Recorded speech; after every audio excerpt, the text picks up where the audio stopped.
Okay, so this is a new series we're doing called Smarter Than Me. I think you're smarter than me in a lot of ways. You're more emotionally intelligent than I am, for sure. And you have a strong sense of self. We talking about your time doing business and your role in all the jobs you did, but then also like how people perceived you. And that sounds very interesting. So let's go into it. That sounds great. So let's tell them first what you did with most of your working life, I guess. So I spent the majority of my business career in the mortgage industry. And I kind of fell into it. You know, it wasn't like a plan and never even thought about mortgages. I was doing a teaching job because that's what I went to college for. Yeah. And I graduated with my education degree. And then I never bothered to get certified, I think. To be a teacher? To be a teacher. I just determined that that wasn't really what I wanted to do. So a friend of mine said, hey, there's this job in Copley Square, and it's you don't have to have direct experience, and you should interview for it. So I said, oh, sounds great. Never really even understood the concept of mortgages. I don't Yeah, think they're at the confusing. time. They are confusing, yeah.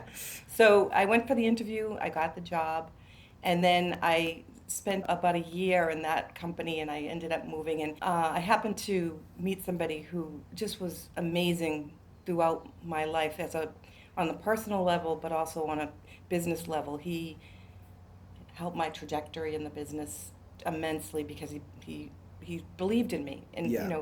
I wasn't the only person he believed in, but, I had never experienced that in a business setting, and it was amazing. So I ended up being at the top of my game while I was in it. I was the SVP of mortgage lending operations, but that came, after a series of different jobs, both in and out Yeah. of the direct banking and mortgage business. Right, because you were self-employed for most of the time that I was growing up, it felt like Yes. at least. I'm So, glad you felt that way.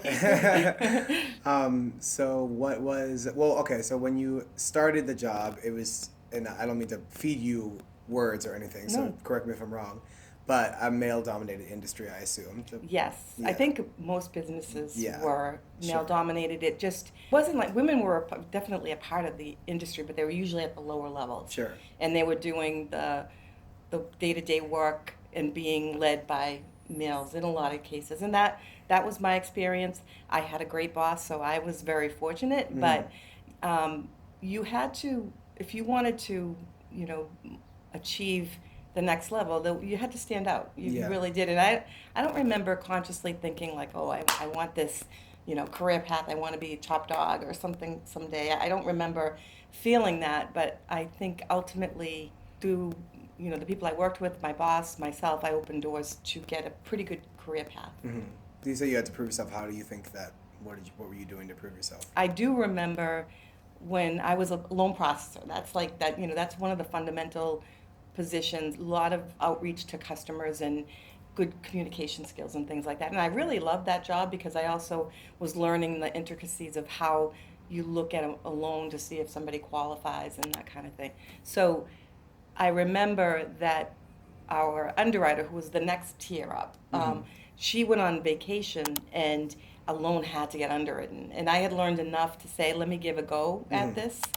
But it was a self-employed borrower, which is more Complicated. Technically, yeah, exactly. Yeah. So I managed to get the thing underwritten, and I did it well. And it proved to myself, but it also proved, I very shortly after that got promoted to underwriter. Oh, okay. From processor, which was, that was like the career path at the time. Sure. To go that direction, but not everybody made that leap. So that was a moment of success for you. Yes. Where you rose to the occasion and it paid off in some way. Was there a surprise, or was there a moment that you think there were people that underestimated you in any way, and how did you feel about that, and then what did you do to, make yourself known as not someone to Well, that brings to mind a really important pivotal moment in my work life. So it was before I went to the company I just spoke of. And I had a boss, a loan officer position, which was upscale from me. Yeah. There were mostly men in that position, but there was one woman in that position at the time. But one of the male folks left. And so I'm like, I feel like I was doing a good job at what I was doing. I felt confident about understanding how the industry worked. So I went into my boss and I just said, do you have a minute? And he said yes. And so I said, I'd like to express an interest in the loan officer job. Mm-hmm. And he just immediately looked at me and laughed in my face. It was it was shocking, but probably the best thing that ever happened to me because This wasn't Jim. this was not Jim. No, Okay. this was, I won't give the person's name. Yeah, But he laughed in my face, and I said to him, well, you know what? I'm going to thank you for this because now I know where I stand here with you, and that was all I said, and I walked away. That's awesome. So then you did all that, and you had the experience of like dealing with less than ideal situations, which I'm sure helped your emotional intelligence. And I would imagine it would make you say like, I definitely never want to make anybody feel that way because that Absolutely. sucked. Yeah. So then you ended up being in this pretty major leadership role by the end of your, it's not the end of your career, but by the time we left Massachusetts. So do you think that understanding of people transferred into like the way you lead people? I think it was a critical aspect. I had another great boss, Ryan. He was similar to Jim in that when people worked for him, you could feel that they would break through walls, to get the job done. People really, they were inspired by him. What they do were you inspired think by Jim. makes people? What do you think that quality is that makes people want to do that? Wow, it's complex because I think it's that they actually care about the people that are working with them and for them. I think that but in a deeper way, like they really, they're very smart. I Yeah. think both people were extremely smart. That's like trust. You get trust for them. 'Cause you think Exactly. they're doing Yeah. the right thing. Yeah. Exactly. Yeah. They know how to lead this business that I'm, putting my faith in Yeah. for success. Yeah. And you just see that there's just a deeper engagement with the workforce as a whole. There's laughing. There's fun. Like I never laughed so much as I laughed with those two bosses. Like they were just incredible in terms of just naturally making the work fun because those real realities in any job where it gets ugly, it gets Yeah. it gets frustrating, and when you have people you can laugh through those moments with, and that you trust and that you aspire to even maybe achieve some of the stuff they're achieving. So Yeah. yeah, I mean, the people part of it is why, like Ryan used to say to me, you are like the heartbeat of the people here. Like you help like people understand their importance. I think you're really helping our culture, and that meant a ton to me. Yeah. And it was in kind of what Jim saw in me as well. So there is a value, and I do think that businesses are really starting to recognize, and it's not always just women who have good instincts about people. No, of it's course. obviously. I do and- think you guys track higher in that department in general. Yeah. Personally, but from personal experience. But that's. And I think you're right about the emotional intelligence, the EQ of it. That Yeah. you really, that is something you can learn too. You can, and I took courses in it myself. Like I read books, anything because it interested me. And a lot of it is about self-awareness. Yeah. That's like the main part of it. Are you aware of how, if you're talking to somebody and you're tone deaf to what they're saying or what the underlying message or concern or whatever it is that's there, then you're not going to connect with that person. But Yeah. if you're actually really listening to them and get that underlying component, and a lot of that is self-awareness. You can tell when somebody's just nodding and they're just like, oh, please Yeah, stop of talking. course, of course. To me, it seems like people who are good leaders are people who can read situations even when things aren't being said, and understand the dynamics that are at play here, and just having self-awareness and also like a 360 awareness of the situation. 'Cause Exactly, yeah. the bosses I had and I hate working for people, but I had bosses in restaurants that made me feel just better about it by acknowledging that the situation sucked. Like that made it fun in a way because we'd have like a Sunday brunch and it would be slammed or whatever, and we would all be hungover and it would be a horrible day. But then my boss would be like, "All right, guys, like this sucks, right?" And like I don't know, that's maybe not the best way to go because it's not a great way to like mobilize people maybe, but it made me trust her, and also I'm glad she acknowledged that, because if she didn't acknowledge that, then I feel like I'm just not being seen or heard, and I'm like, this really sucks. The fact that it was acknowledged was majorly helpful. So it's having that. I think it's having self-awareness, but it's also knowing what is going on around you and being able to pinpoint it and kind of capture the mood and say like, and just acknowledging it. I think that Exactly. a lot of the frustrations that come with people with work now is pretending like everything's cool, or like pretending that this is the most exciting job on earth or something. We can see through that. Like, we're not Right. dumb. We can be real about it and still get the work done. Right. I mean, you've kind of taught me that lesson, I think, with when COVID started. I would get frustrated, be like, oh, it looks like customer service has gone out the window. I'm bagging everything myself, and I'm, No, and that's getting annoying. left alone. I agree that that's annoying. Yeah, it's just like different. But you said, complaining to that person, then that's not going to help. It's not going to, they. Oh, no, You yeah. know. I mean, I try to just never place it on them because I understand that they're making very little money to do a hard job that sucks, and I don't know this situation.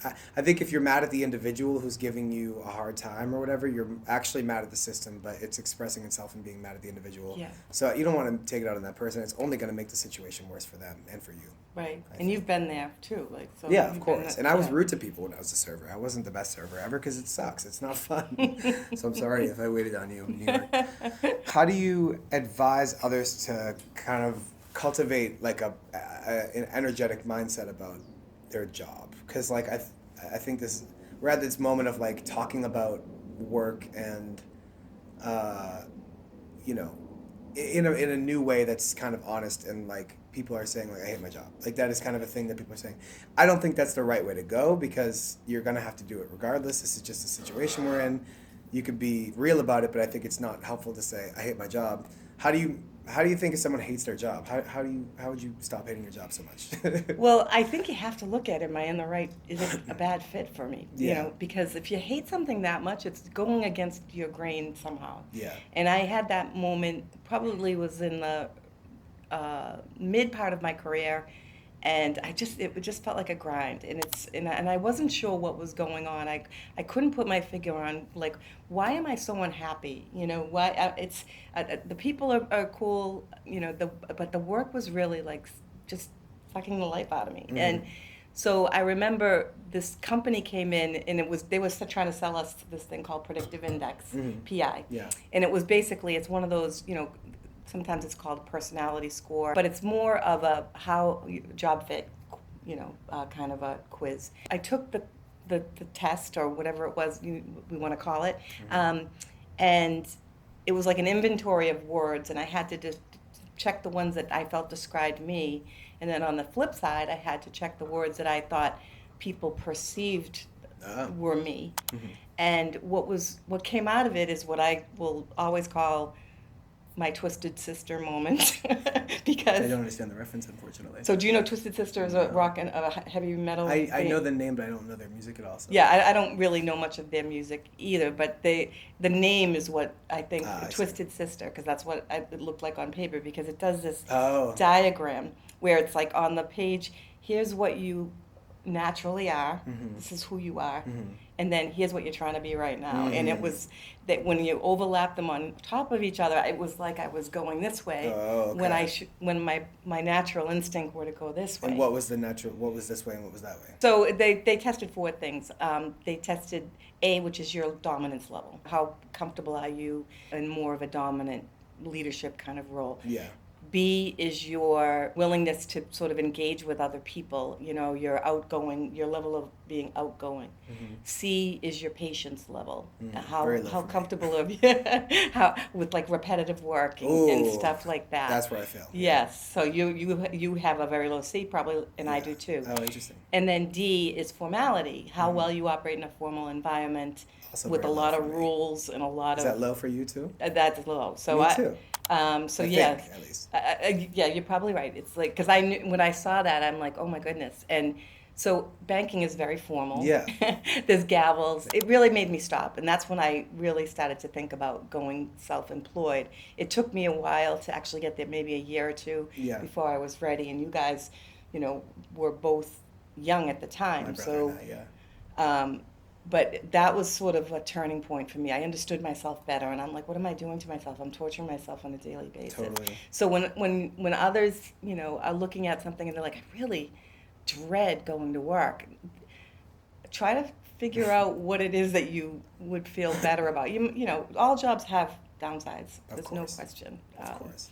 And But it's understanding yourself and what your strengths are and what. I mean, I think something that I am realizing lately is that I fight against myself. I get in my own way a lot, and I'm like fighting against myself creatively, or I'm making more work for myself than has to be done. And I think when things are good for me, it's when I'm doing the path of least resistance, like the easy thing. I do think there's something to be said about that. Is like looking for the easiest way and then doing that and then chasing that until the end. yeah, you know what? Somebody put it to me in another way that's similar to what you're saying, I think, is you have to find what fills your tank, Yeah. not what depletes your tank. Yeah. If you're feeling depleted, then you're probably on the wrong path. I think it's really important to listen to that. Mm-hmm. So since you had the time working for a company and then you had a time being self-employed, and I will only ever want to be self-employed my whole life, so I relate to that. Like, what is the thought process there, and did it make you happy to be self-employed and like do your own thing, or do you feel like you fit better in a group of people? When I made that shift, I knew I needed something different. Like I was trying to figure out why I wasn't, I was happy, but I wasn't overly happy. And I knew I had some time that I would be continuing to do this. Yeah, so yeah. I wanted to be happy. And I felt like I think this creative element that I was kind of craving was not something that came easily in the job I was in. It was very, there was a lot of structure in that kind Systematic. of thing. Systematic, yeah. So what was different about the work you did when you were self-employed? So when I was self-employed, I literally had to create design training. Like leadership was one of my main focuses because I felt that's where I had some strength and I had some credibility as a leader in the industry at that point. Yeah. So I did a lot of leadership courses, but I also did sales training and things like that. And I would go down the rabbit hole, like literally. I would be digging for YouTube videos that fit my topic. Or you like learned Final Cut Pro at one point. I remember. I don't that's know if right. related, I actually did pretty good with that. Yeah, it's pretty. It's like it kind of shows that when you're into something, the limit does not exist. Yeah. Thank you for remembering that. Yeah, too. of course. Yeah, because that was. So it was doing stuff like that where you would get people engaged in something and sometimes in surprising ways. Mm-hmm. And that sort of reminded me that back in college when I was getting my education degree, the part I loved about being in that program was designing classes or lessons for the kids that would resonate with them and get them inspired. And I remember I had some good memories around being able to achieve that. For example, there was one that just stuck out with me. I had a third grade class. It was a lesson in making an argument, for or against something.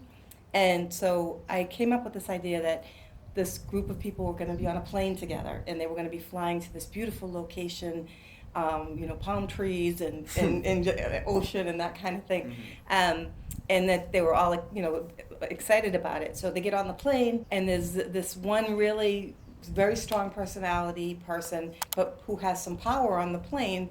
I don't know if he works for the company, and he's trying to talk everybody into turning around and going home. So the students, their task was to come up with an argument that made people want to keep going on that trip and ignore this person's request to go back. And the things they came up with, you know how it's when something like that happens, and people do go above and beyond in what your expectations were, and you're like, wow, that was really cool, that really worked. So I wanted to feel that again, and I think being on the self-employed side, that's what I loved. And I was meeting people all the time. It could be challenging, but just getting people engaged and feeling that engagement and liking the topic, asking questions, sort of putting themselves in situations where, or telling stories, that would help the class understand it more, hearing from their peers and all that. So I really loved doing that. So I would have to say, on the whole, I think my time self-employed is what I really felt like I was in the right place mostly. But I also missed being part of a team. So it was a two-sided, being in a team where, you're on because a lot of time I spent alone, especially on the design side.